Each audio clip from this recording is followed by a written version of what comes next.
February 2026, the Prince of Peace starts a war in Iran. Bad Bunny continues the air quote culture war at a Super Bowl snooze fest. Norway dominates the Winter Olympics. Mexican cartels say goodbye to their old boss. And RFK Jr. in Kid Rock drop a health video that looks like it was organized on Grindr. The month begins with Bad Bunny winning the Grammys, then performing a Super Bowl halftime show in a language so exotic that 60% of the Western Hemisphere speaks it. And despite pulling record views, Middle America is reported to be sent into a cultural DEFCON 4. The game itself featured Patriots quarterback not Tom Brady, very much not Tom Brady, shocking absolutely no one and playing so poorly that the Seahawks have the spread covered by halftime while the audience is flooded with ads for AI startups and nostalgia dollars. As the Milan Cortina Olympics kick off, Lindsey Vonn apparently didn't hear no bell and keeps skiing on a MacGyvered knee, then is out of the games after launching herself off a fucking mountain and nearly losing her leg. Meanwhile, Norway wins the medal count almost entirely through skiing. To be fair, it is called Nordic skiing, but their athletes also provide the most relatable moments of the games. One casually confesses to cheating on his girlfriend.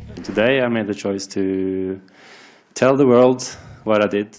Another gets disqualified and says, fuck this, and rage quits into the forest. Figure skating gives real-life Blades of Glory kid, the quad god, who proceeds to get humbled after really only needing to stay up on his skates to win, while Alyssa Liu wins the first U.S. women's gold since 2002 like a normal person. U.S. women's hockey beats Canada. Cuts to the net, score! Then is awarded with Trump locker room sexism after the men's epic overtime gold medal win against Canada. Back across it comes. Jack Hughes wins it.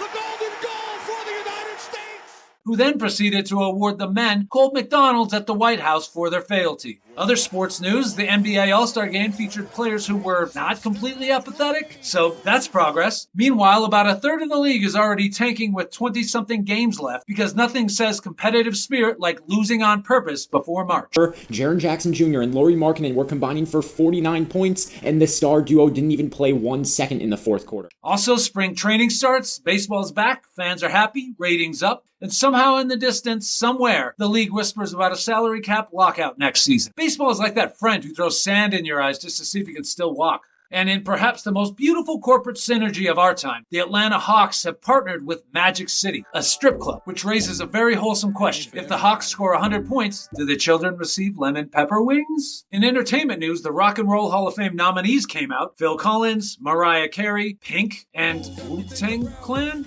It's an incredibly broad definition for nominees. It's like if the Smithsonian, America's treasured museum of important cultural shit, suddenly devotes themselves to new exhibits for Morgan Freeman, the inventor of the toaster, sink disposals, and college football mascots. At the BAFTAs, somebody with Tourette's did that thing every racist white person wishes they could claim and screamed the N-word. The BBC decided to censor, well, everything except the stuff they didn't want to censor. The N-word? That made the cut. And in TV Say It Isn't So news, Prue leaves British Bake Off. In February Epstein news, world-renowned paleontologist Jack Horner, who once married his 19-year-old student, has appeared in the Epstein logs. It's a classic case of the fossil record. You don't need the full skeleton to realize you're looking at a predator. Also, the sickie formerly known as Prince Andrew gets arrested again, and Timu Richard Dreyfuss, Timothy Busfield, also firmly in the sickie column this month. There was a mass shooting in Canada? The fuck, bud? Also, El Paso skies briefly close after a cartel drone incursion. Later in the month, the Jalisco cartel's Mero Mero, and arguably the world's biggest gangster, gets murked. And the CJNG cartel responds, completely rationally, as one does to a management change. In other politics and global news, Trump prattles on interminably in his State of the Union, bemoaning his foreign tariffs shot down by the Supreme Court earlier in the month, debate over immigration enforcement, the economy, and the air quote golden age of America. For whom exactly? Oh, yeah. 700 ICE agents leave Minnesota. That's one for the good guys. Savannah Guthrie from NBC's Today Show has her mom kidnapped with no resolution. And at a massive India AI conference, there were big promises, zero solutions for ChatGPT's insistence on the M- and general kiss-assery.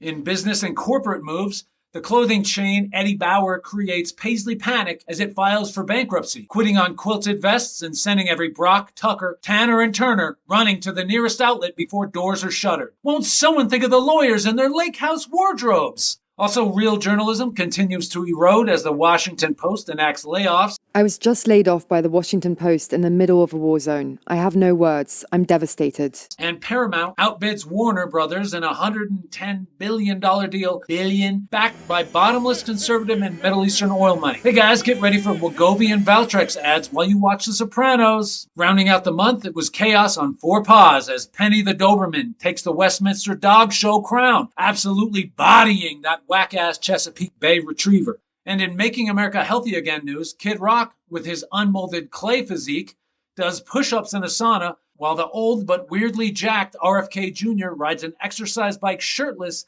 and does a cold plunge in jeans. Totally normal hang, guys. February took Brad Arnold, frontman of Red Bull and Jägermeister rockers, 3 doors down. 90s heartthrob James Vanderbeek checked out too. His wife grifting a few million from grieving fans in the days following. And screen legend Robert Duvall, not a wartime consigliere, and civil rights icon Jesse Jackson left us as well. No GoFundMes here, just pure cultural and political icons getting up from the table. See you next month.